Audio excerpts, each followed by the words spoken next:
ONM की कुछ चीजें हैं, कुछ कंपोनेंट्स हैं जो कि डिफाइन किए हैं मैथ ने, कुछ कंपोनेंट जो है वो एग्जिस्टिंग यूज हो रहे हैं, तो हम इसको देखेंगे डिटेल में।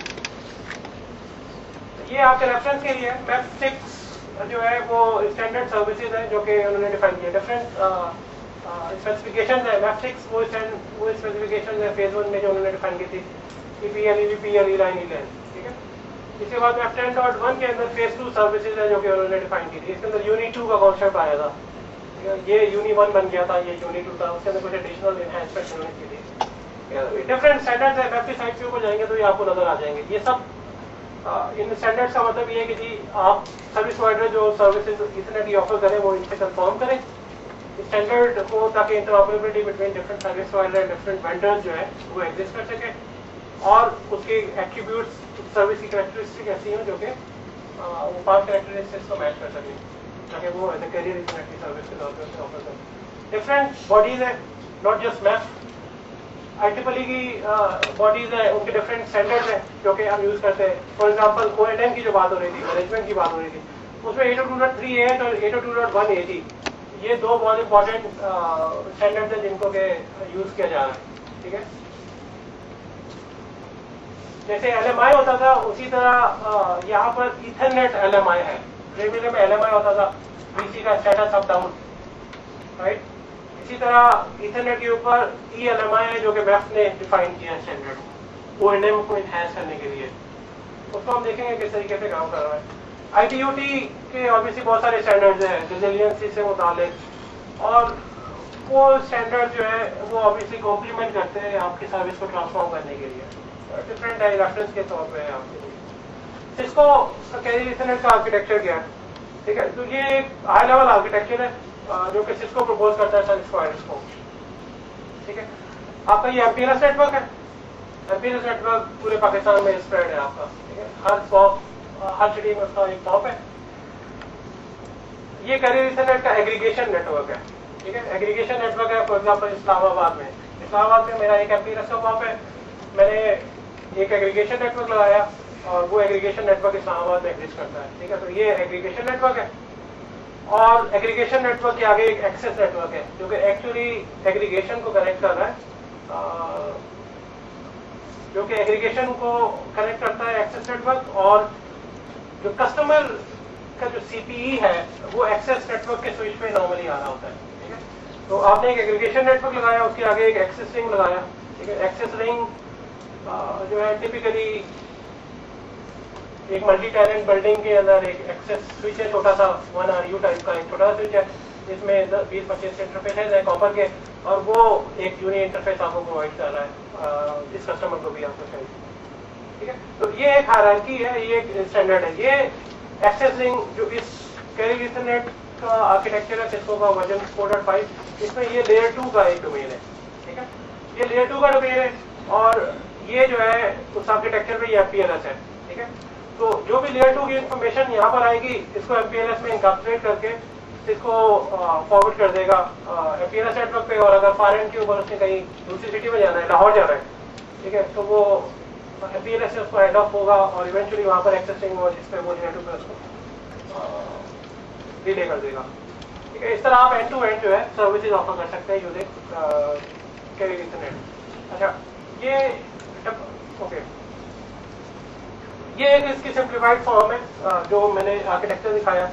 आपकी ये इथरनेट का एक्सेस रिंग है, एग्रीगेशन नोड है, डिस्ट्रीब्यूशन नोड है। डिस्ट्रीब्यूशन वो नोड है जो कि आपका MPLS पॉप से इंटरफेस कर रही होती है, और फिर आगे आपका MPLS नेटवर्क है। अब किसी भी एक स्पेसिफिक सिटी में इस तरह का एक सिमिलर आर्किटेक्चर एग्जिस्ट करेगा, ठीक है।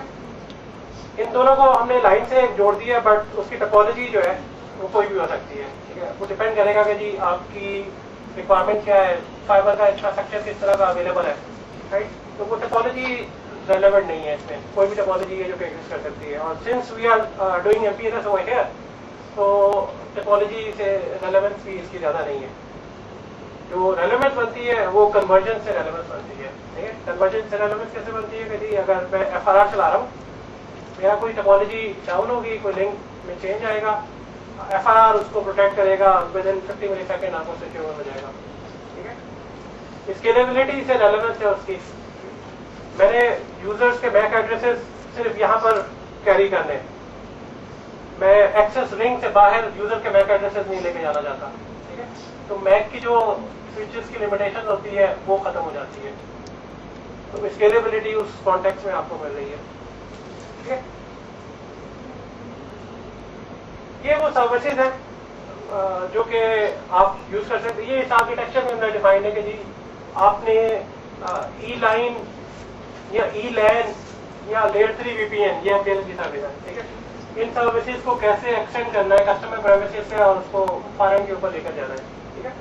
तो ई लाइन की सर्विस फॉर एग्जांपल आप ऑफर कर सकते हैं using port mode, Ethernet private line, .1Q virtual private line और क्यू इन क्यू टैग, यानी कि 2 टैग आप कस्टमर से रिसीव कर सकते हैं, ठीक है। ये 2 टैग की जो ट्रैफिक है ये रेलेवेंट होती है NNI टाइप की कनेक्टिविटी सेटअप करने के लिए, ठीक है।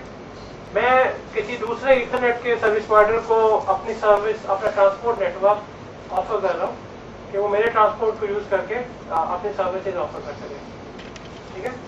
तो उस केस में मैं डबल टैग करूंगा या ट्रिपल टैग करूंगा, कॉम्प्लेक्सिटी उसके अंदर आना शुरू हो जाएगी, स्केलेबिलिटी उससे मिलना शुरू हो जाएगी। ई लैन, अच्छा इसको मैं उठाऊंगा यहाँ पर सूडोवायर के ऊपर मैप करूंगा, MPLS का एक सूडोवायर मैंने बनाया हुआ है और उसको मैं ट्रांसपोर्ट कर दूंगा MPLS नेटवर्क के ऊपर, ठीक है। इस तरह आप एक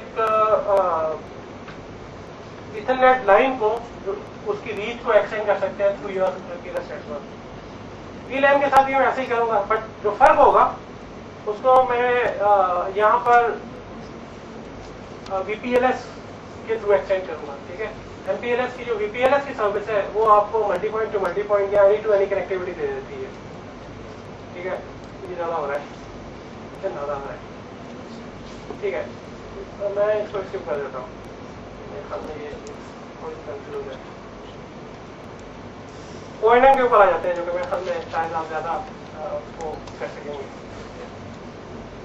मैंने एग्जांपल दी थी कि जी DSL का लिंक आपका डाउन होगा तो आपका इथरनेट का कनेक्टिविटी अप होगी। जब इथरनेट सर्विस ऑफर की है, एक्सेस स्विच के ऊपर मैंने इथरनेट का एक लिंक लगाया हुआ है कस्टमर को और उसके ऊपर मैंने उसको कुछ EVCs डिफाइन किया है, कुछ सर्विसेज ऑफर कर रहा हूँ। बैकएंड के ऊपर मेरे पास इथरनेट का है एक्सटेंशन जो कि आगे जा रही है। मेरा लिंक ब्रेक हो जाएगा, मुझे कस्टमर को कम्युनिकेट करना है कि यार लिंक ब्रेक हो गया है, ठीक है। अगर मैं रिले नहीं करूंगा तो कस्टमर के पास जैसे कोई ऑल्टरनेट मैकेनिज्म है तो वो उसको यूज नहीं कर सकेगा। कस्टमर को तो यही लगेगा मेरा इंटरफेस अब है, मेरे वर्चुअल सर्विस अब है, ठीक है। तो उसके लिए मैप्स ने ELMI डिवाइस किया था, स्टैंडर्ड एक डिफाइन किया था। अच्छा, इसके अलावा हम ये 2 स्टैंडर्ड IEEE के भी यूज करते हैं, 802.1AG और 802.3H। तो इन 3 स्टैंडर्ड्स को मिला के हम इथरनेट में जो मैनेजमेंट या ONM की कमी थी उसको पूरा कर रहे हैं, राइट। ये 3 स्टैंडर्ड्स के बाद क्या होगा, अगर ये 3 स्टैंडर्ड्स आपने करेक्टली इंप्लीमेंट किए हुए, सर्विस प्रोवाइडर के नेटवर्क में डाउन हो गया, रेजिलेंसी कोई नहीं है उसके पास, रिलायबल ऑल्टरनेट मैकेनिज्म नहीं है, तो वो कस्टमर के CPE को कम्युनिकेट कर देगा कि यार आपका ये EVC डाउन हो गया, ठीक है। तो ये 3 प्रोटोकॉल्स के कॉम्बिनेशन से जो है आप ये कैपेबिलिटी आपको मिल जाएगी। पाकिस्तान में कोई ऑफर कर रहा है, कुछ है सर्विस प्रोवाइडर में ऑफर करते हैं, ठीक है। PTCL नहीं ऑफर करता।